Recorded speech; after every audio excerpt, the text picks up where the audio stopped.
for 335 families that once relied on impure water, there's some hope. A water purification project by Gammatha. Gammatha, for the people, by the people.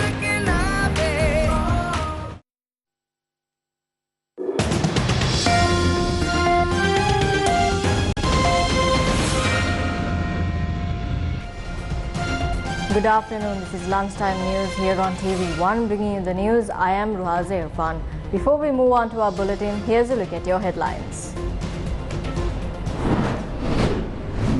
Health sector left helpless. Priority fuel queue limited to decision only. Another life lost in a fuel queue. Sapugaskanda oil refinery closed again. Thousands stranded at the ID office as officials take Friday holiday. Sri Lanka take on Australia in the 5th ODI.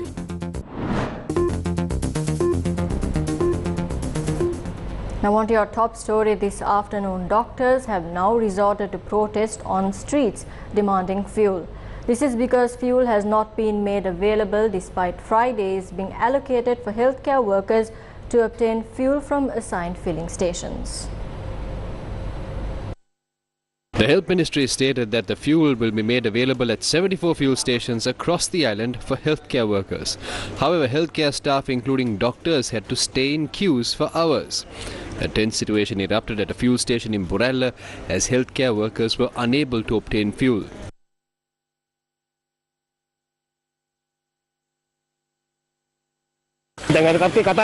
People were talking amongst themselves. They asked how essential services can get fuel. They said they've been in the queue since 2 a.m. We can't argue with them.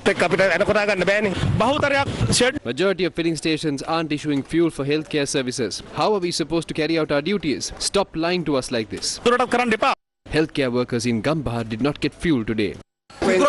Friday has been allocated for us. They're not even issuing fuel on the day that is allocated for us. What's the point of this?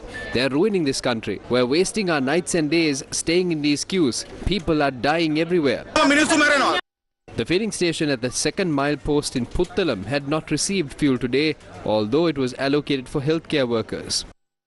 This was the situation at a filling station in Polonnaruwa, where people expressed their displeasure towards healthcare workers who were prioritized for fuel.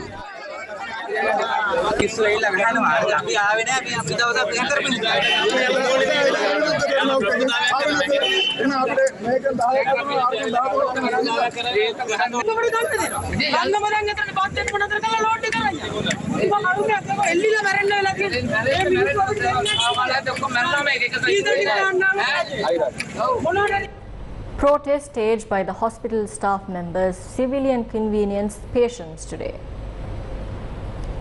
Doctors and staff members attached to the Watupitivala base hospital refrained from their duties, demanding a solution to the fuel crisis.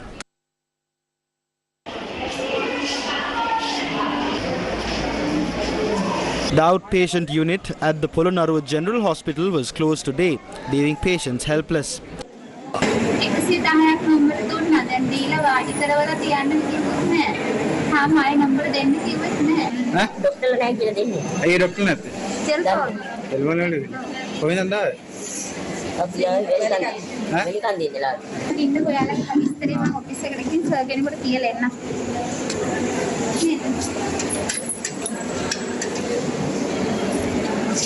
Although Energy Minister Kanchana Wijesekara assured that a shipment carrying 40,000 metric tons of petrol will arrive today, there is no definite information about the ship yet. Attempts made by Newsfirst to contact Secretary to the Energy Ministry, Mapa Patirana, on several occasions this morning were proved futile. However, when marine traffic was monitored this morning, it was revealed that an Indian-flagged ship was anchored near the port of Colombo. The ship, which arrived in Colombo on the 19th, has set sail from the Indian port of Mumbai. The general public joined queues outside filling stations across the country with the anticipation of purchasing fuel. This was after the Energy Minister assured that fuel shipment will arrive in the country. A young man who stayed in a queue met with a tragic accident in Anuradhapura last night. The 19-year-old youth met with an accident after he collided in the rear side of a lorry in the queue at the Pandulagama fuel station in Anuradhapura. The deceased was a resident of Tambuttegama.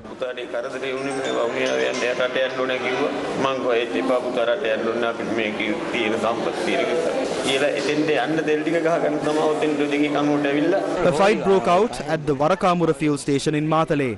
Our correspondent noted the fight broke out after kerosene oil was issued to a different group in cans while people were staying in queues to purchase kerosene oil. The road towards Maradana was blocked in Panchikawatha this morning after a group of people engaged in a protest demanding fuel.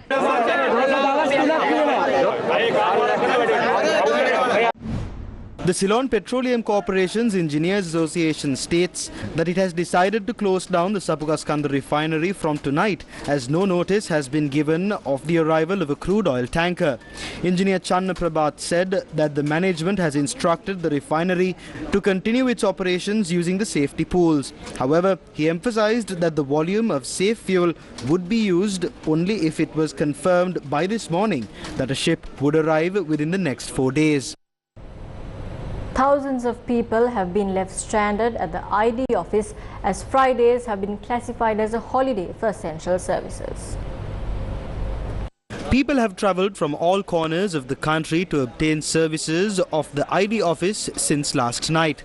However, a notice saying the office is closed has only been displayed at 8:30 a.m. today. People who came to obtain these services alleged that authorities have even attacked a woman who was inquiring into the matter. The date given to us is the 24th of June. Now they are saying they are closed.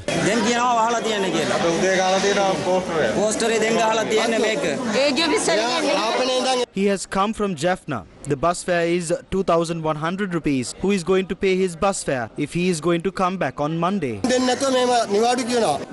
This is the valuable time of the people. They could have sent a message and informed us in advance. There is no one even to talk about this inside. This is a government-approved organization. If they had informed the media about this, we would not come today. They have come here by spending money, losing a day's wage and time. We are coming here by leaving our children to starve.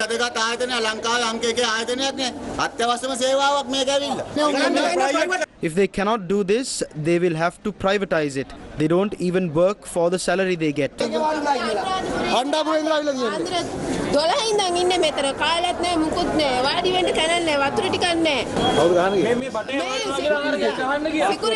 the midst of a tense situation, one officer has come out of the scene and changed the appointment dates for the people who have arrived today.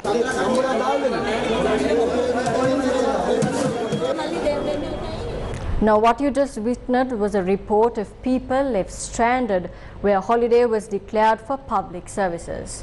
Moving on to more local news, farmers who should be out in the fields these days are instead being stranded on the streets. They are either demanding for fertilizer or waiting in queues to purchase fuel.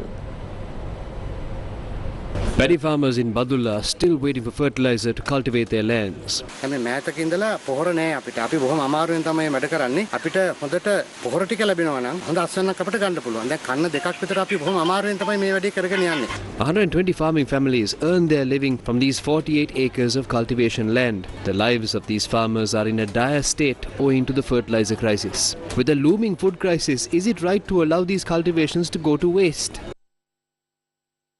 These are the farmers in Elahara.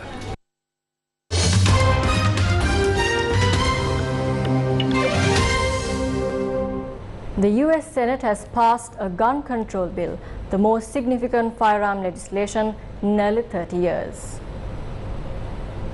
15 Republicans joined Democrats in the upper chambers of Congress to approve the measure by 65 votes to 33. It follows mass shootings last month at a supermarket in Buffalo, New York, and a primary school in Uvalde, Texas that left a combined 31 people dead. The bill will next have to clear the House of Representatives before US President Biden can sign it into a law. This could happen within days. Although significant, the proposals fall short of what many Democrats and activists have called for. The reforms include tougher background checks for buyers younger than 21 and $15 billion in federal funding for mental health programs and school security upgrades.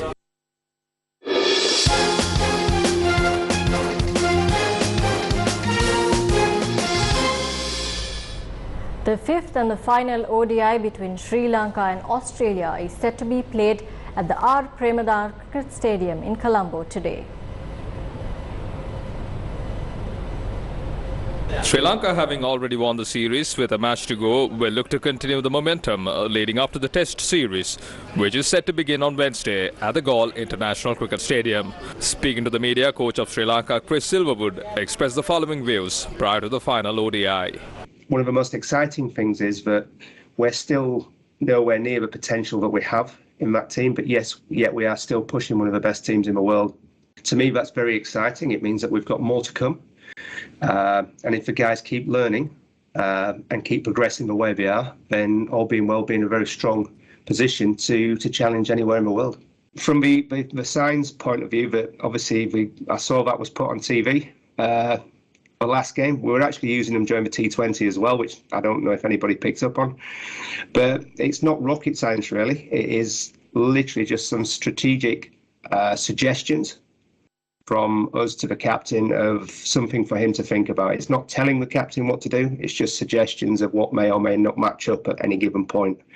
And it's entirely up to the captain whether he listens to those suggestions or whether he goes with his own gut feeling. He's the man in charge out there. But like I say, it's just us communicating some ideas with him on what may or may not work at that given point in time. And it's giving them the confidence to play the way that they want to and give them the confidence to express themselves in the knowledge that actually, if you get out doing something, that's fine, as long as I know it's part of your game. What we've found now is people are quite happy to go over the top, are quite happy to play their shots, but happy to sweep. Bowlers are willing to try different balls. And that's exactly what you want, because the more we do that, the better we will get at it. So Chris, are you planning to make any changes to the playing 11 tomorrow? You'll find out when we release the team. I'm not going to give anything away until everybody knows what's happening here. Taking a look at some local news once again, the Citizens Force Against Suppression organization convened a media briefing in Colombo today. It is clear that the government of Gotabaya Rajapaksa, to conceal the drawbacks in all the sectors, are suppressing the people. Part of it is the arrest of 7 of our individuals being arrested and remanded even without allowing bail. So we have a question in our mind whether raising your voice against injustice and giving voice to change the system is a mistake.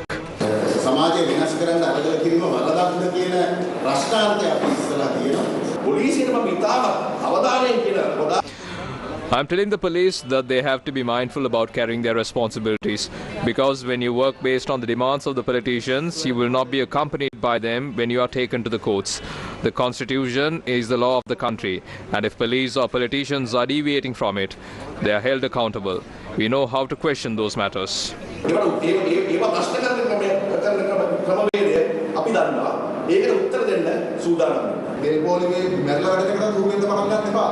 Don't get used to seeing people die in fuel queues. A massive crowd should attend to this struggle.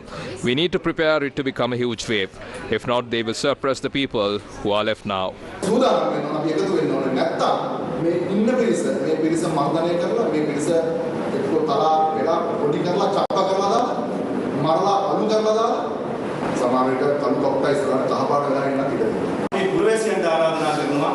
We are requesting all the citizens to stop getting used to stay in queues. I believe even the 14th death was reported yesterday after staying in queues.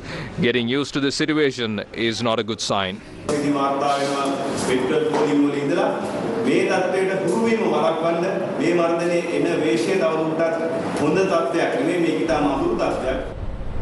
For years, people in the Rambakapu village quenched their thirst by drinking contaminated water. That changes today. Gammadda has stepped forward to assist these villagers, laying the foundation stone for a water purification project.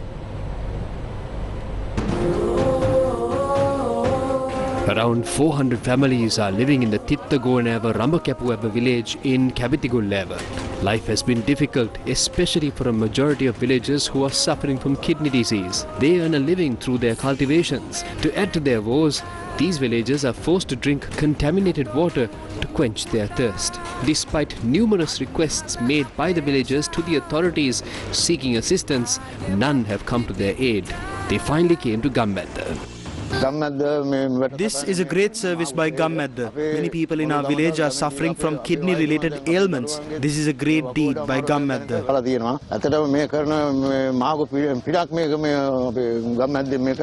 After seeing the suffering endured by the people of Rambakapueva, a generous Gammadda donor came forward to help the villagers. And that's a wrap of lunchtime news here on TV1. For the Newsfirst team, I'm Raza Irfan. Take care.